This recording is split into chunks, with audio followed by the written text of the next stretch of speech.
오늘의 말씀은 사도행전 4장 32절에서 39절입니다. 다같이 한 목소리로 읽도록 하겠습니다. 시작. 믿는 우리가 한 마음과 한 뜻이 되어 모든 물건을 서로 통용하고 제 재물을 조금이라도 제 것이라 하는 이가 하나도 없더라.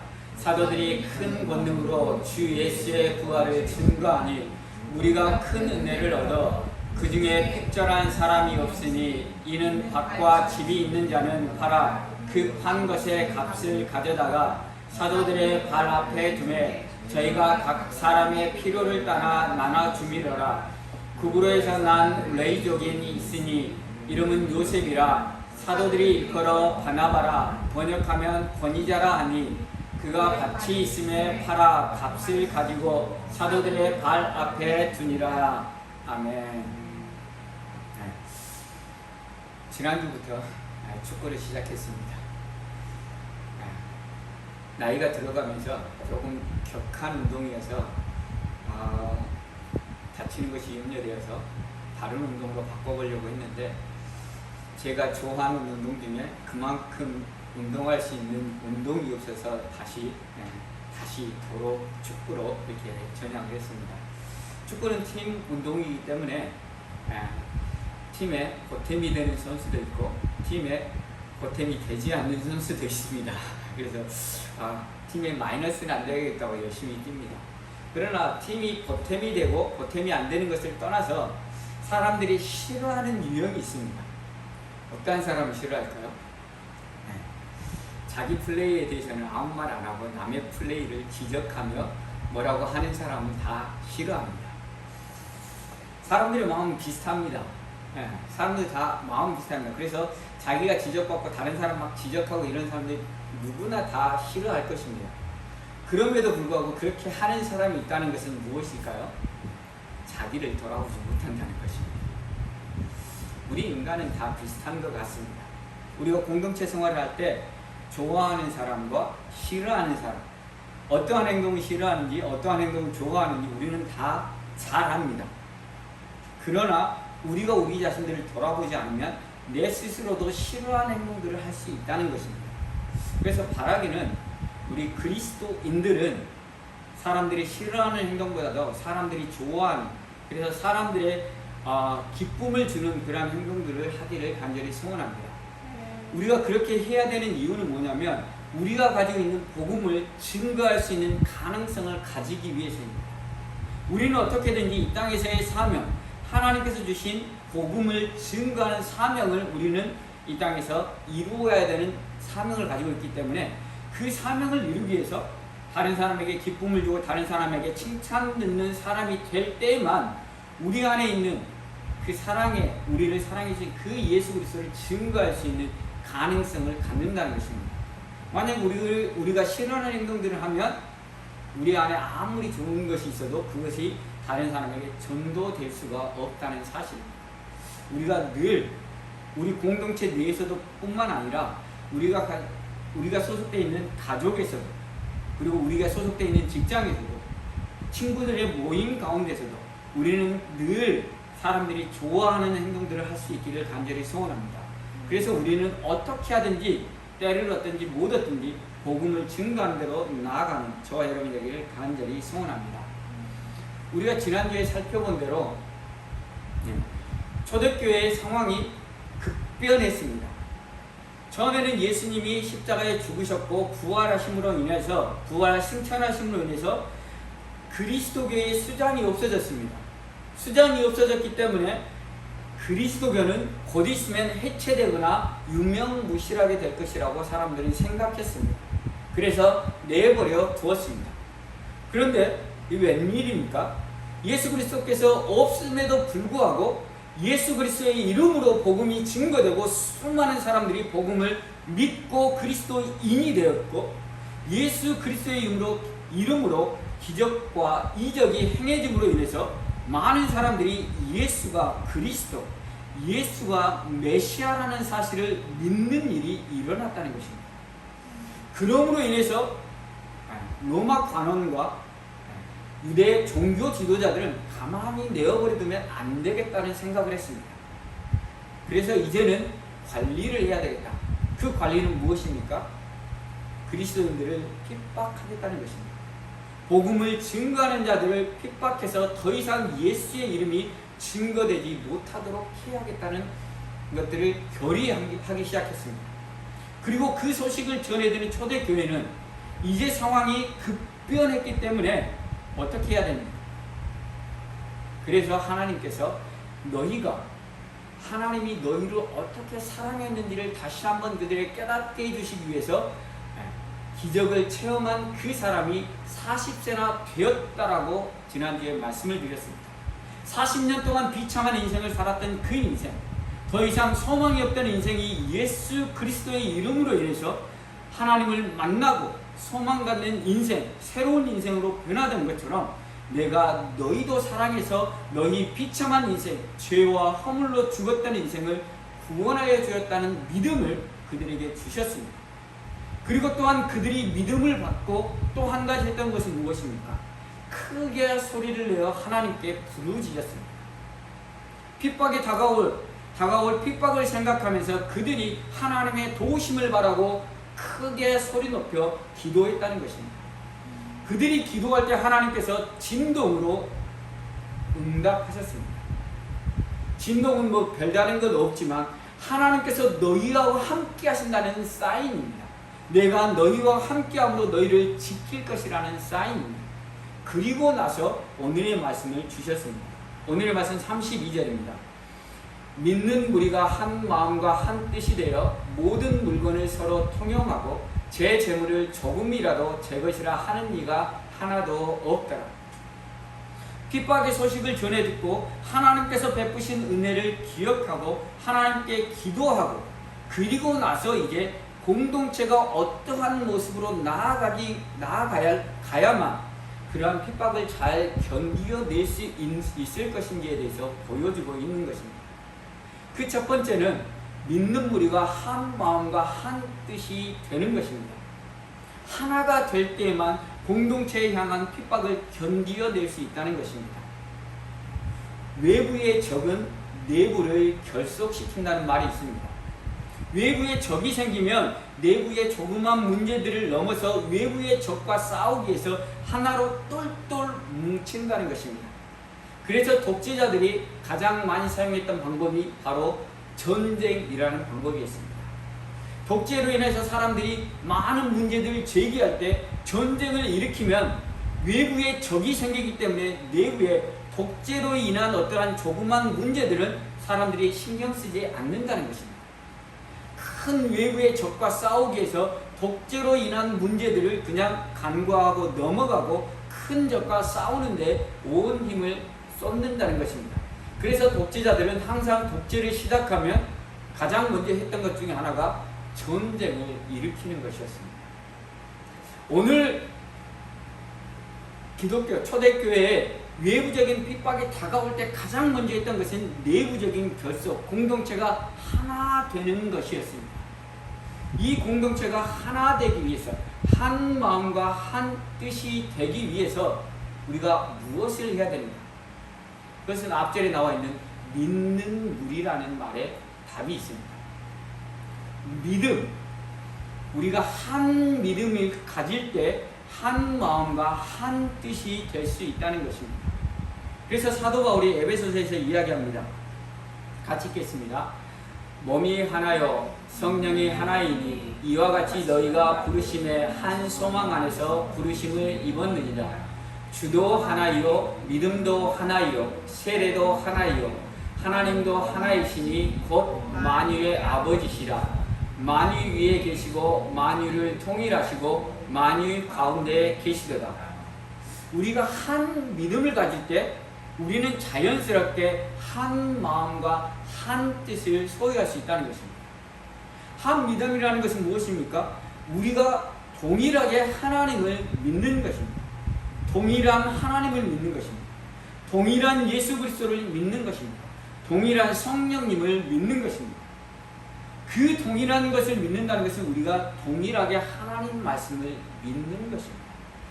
그래서 우리가 동일한 믿음 가지고 나아갈 때 우리는 한 마음 한 뜻이 될 수 있고 그 한 마음 한 뜻으로 공동체가 하나 되어서 공동체에 다가오는 그러한 문제들을 우리가 견디며 이기며 나아갈 수 있다는 사실입니다. 초대교회에 문제가 생겼습니다. 어떤 문제입니까? 외부로부터의 핍박, 로마 관원과 유대 종교 지도자로부터의 핍박의 소식을 전해들었습니다. 오늘 우리들의 교회는 어떻습니까? 초대교회와 비교했을 때 지금의 교회의 상황이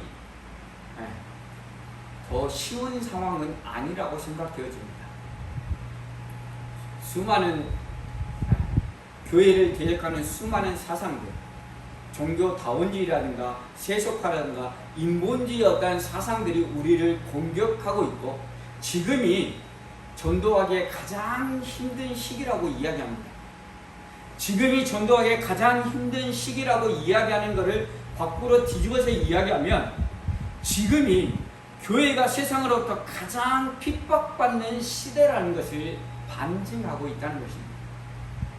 교회가 세상으로부터 가장 핍박받는 이 시대에 그러면 우리는 어떻게 그 핍박을 견뎌내며 하나님께서 우리에게 주신 소명을 잘 감당할 수 있을 것인가? 우리 공동체가 똘똘 뭉쳐서 하나 되어서 하나님께서 주신 사명들을 감당해내야 된다는 것입니다. 그러나 지금 교회의 상황들을 보십시오. 교회가 하나 됐다. 교회가 세상의 핍박으로부터 세상의 어려움으로부터 하나 되었다라고 말할 수 있는 상황이라고 생각되어지십니까? 결코 그렇지 않습니다. 무엇 때문입니까? 우리가 세상의 논리를 그대로 따라가기 때문입니다. 세상은 극도로 개인주의화된 시대에 우리는 살고 있습니다. 그래서 이제는 공통의 놈, 공통의 어떠한 가치가 무너져버린 시대입니다. 그래서 내가 좋으면 끝이라는 것입니다. 뭐 다른 사람 신경 쓸 필요 없다는 것입니다. 너가 좋으면 괜찮아. 너가 좋으면 좋은 거야 라고 말하는 세상 시대입니다. 그 시대 가운데 우리들도 하나님을 믿는 그리스도인이라고 하는 우리들도 내가 좋으면 끝이라는 것입니다. 내 중심적으로 내가 원하는 것, 내가 바라는 것, 내가 원하는 것만 얻기만 하면 교회 다니는 것 아무런 문제가 안 된다는 것입니다. 하나님 섬기는 것, 세상과 타협하는 것 아무런 문제가 안 되는 것입니다. 왜? 내 중심적이기 때문에. 내 중심적인 사상 가지고 나아갈 때 우리는 결코 하나 될 수 없다는 것입니다. 우리가 하나 되지 못할 때 세상의 거대한 핍박 가운데 있는 이 교회가 하나님의 사명을 결코 감당할 수 없다는 사실입니다. 사랑하는 성도 여러분, 우리가 세상의 논리대로 내 자신만을 생각하는 대로 나아가지 않기를 소망합니다. 우리가 하나님을 바라고 하나님께서 원하시는 삶이 무엇인지를 고민하며 한 믿음 안에서 공동체를 생각하고 우리가 하나 되어서 주께서 우리에게 맡기신 사명들을 감당하며 나아갈 수 있는 저와 여러분이 되기를 간절히 소원합니다. 하나 되어서 나아가는데 어떻게 하나 되어서 나아가는 것 중에 하나가 그것입니다. 모든 물건을 서로 통용하고 제 물건을 조금이라도 제 것이라 하는 이가 하나도 없더라. 모든 물건을 서로 소통했다는 것입니다. 내 것을 내 것으로 여기지 않았다는 것입니다. 자기 중심적인 생각을 내려놓았다는 것입니다. 이것이 어떻게 가능할까요? 분명 내 건데 내 거라고 생각지 않는 것입니다. 이것은 청지기의 사상이 있을 때만 가능하다는 것입니다. 하나님께서 우리에게 주신 것은 우리가 지금 잠시 잠깐 이 땅을 살아갈 수 있도록 하나님께서 허락하셨다는 것, 하나님께서 우리에게 맡기셨다는 것을 우리가 기억하는 것입니다. 그것이 바로 청지기 사상입니다. 그리고 우리가 수고하고 노력했다 손 치더라도 하나님의 도심이 아니면 우리는 우리 손으로 아무것도 가질 수 없는 존재라는 것을 인정하는 것입니다. 내가 아무리 수고해도 하나님이 도와주시지 않으면 할 수가 없는 것입니다. 지난 지난 목요일에, 지난 수요일에 차량이 펑크가 났다고 이야기를 했습니다. 내가 다 일거리가 다 준비됐어도 가다가 차량이 펑크 나면 아무것도 할 수 없습니다. 그런데 그럼에도 불구하고 우리는 스스로 교만하여서 내가 이루었다고, 내가 이루어서 얻은 것이기 때문에 내 것이라고 생각하는 우리들입니다.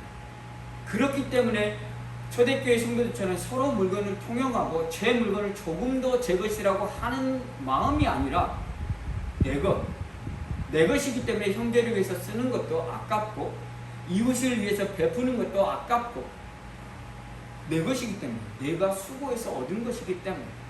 그러나 우리의 생각이 바뀌어서 하나님께서 주신 것이라고 생각한다면 형제를 위해서 쓰는 것, 주의 복음을 위해 이웃을 위해 희생하며 섬기며 사용하는 그것이 우리에게 아무런 거리낌이 없이 된다는 사실입니다.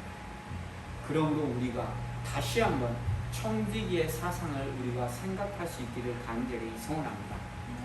내가 비록 수고했다 손치더라도, 내가 수고했다 손치더라도 나에게 주신 분은 내 뒤에서 역사하시는 천지를 운행하신 하나님의 역사로 말미암아 내가 얻었다는 사실을 우리가 기억하고, 그로 인하여서 나에게 주어진 모든 것은 하나님의 것임을 인정하며 이 물건은 하나님이 원하시는 대로 사용하는 데 있어서 조금도 아까워하지 않는 마음들이 우리 안에 있기를 간절히 소원합니다. 그 마음이 있을 때만 우리 공동체가 하나로 나아갈 수 있다는 사실이고, 그 마음이 있을 때에만 우리가 우리에게 주어진 것을 통해서 하나님의 하나님 되심을 선포하고 하나님의 하나님 되심을 드러내고 하나님의 하나님 되심을 증거하는 삶으로 나아갈 수 있다는 사실들을 기억할 수 있기를 간절히 소원합니다. 그리고 오늘 한 가지만 더 살펴보고 말씀을 마칠까 합니다. 여러분이 다 기대를 하셨을 겁니다. 말씀이 짧을 거라는 기대.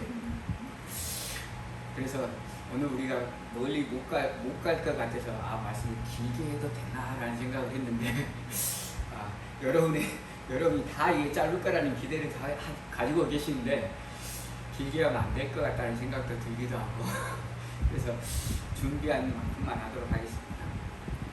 32절 보면 믿는 무리가 한 마음과 한 뜻이 되어 모든 물건을 서로 통용하고 제 재물을 조금이라도 제 것이라 하는 이가 하나도 없더라. 그리고 33절은 사도들이 큰 권능으로 주 예수의 부활을 증거하니 우리가 큰 은혜를 얻어 34절입니다. 그 중에 필적한 사람이 없으니 이는 밭과 집이 있는 자는 팔아 급한 것의 값을 가져다가 사도들의 발 앞에 두매 저희가 각 사람의 필요를 따라 나눠 주미러라. 33절은 모든 물건을 통용하고 자기의 것을 제 것이라고 하지 않았다라고 이야기하고 32절은 그렇게 이야기하고 34절과 35절은 자기의 물건을 팔아서 핍절한 사람을 도와줌으로 인해서 핍절한 사람이 없었다라고 이야기하고 있습니다. 그 중간에 끼어 있는 게 바로 33절입니다. 33절을 보시면 사도들이 큰 권능으로 주 예수의 부활을 증거하니 우리가 큰 은혜를 얻었다라고 이야기하고 있습니다.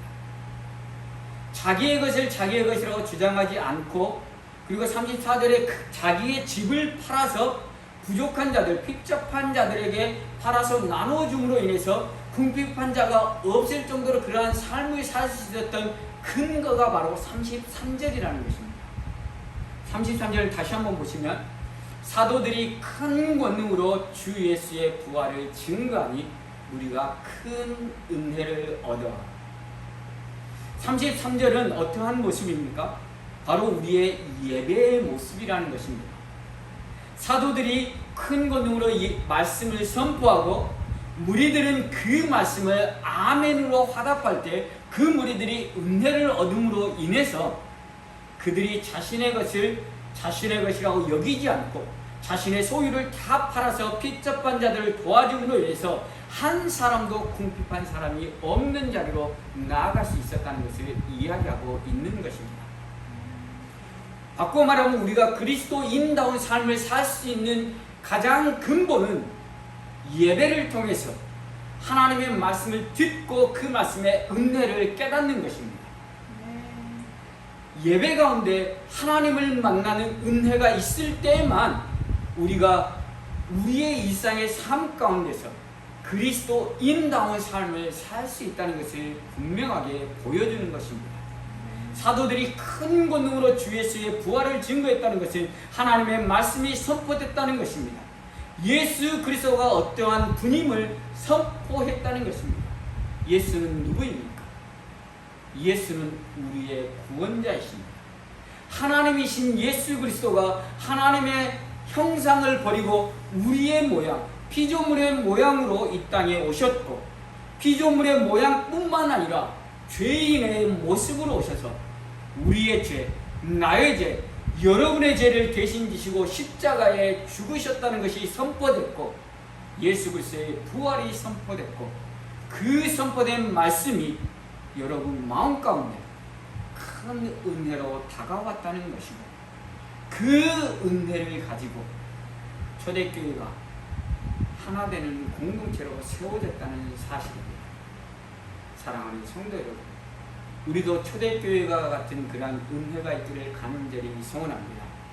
우리가 예배를 드릴 때마다, 말씀을 들을 때마다 예수 그리스도가 나의 메시아인 복음의 그 은혜를 깨닫는 저와 여러분이 간절히 소원합니다. 그리고 그 은혜를 깨닫고 이제 하나님께서 원하시는 삶, 그리스도인다운 삶을 통해서 우리 공동체가 아름다운 공동체가 될 수 있기를 간절히 소원합니다. 초대교회가 아름다운 공동체, 이걸로 끝이 아니었습니다. 아름다운 공동체가 되기 위한 목적은 무엇이었습니까?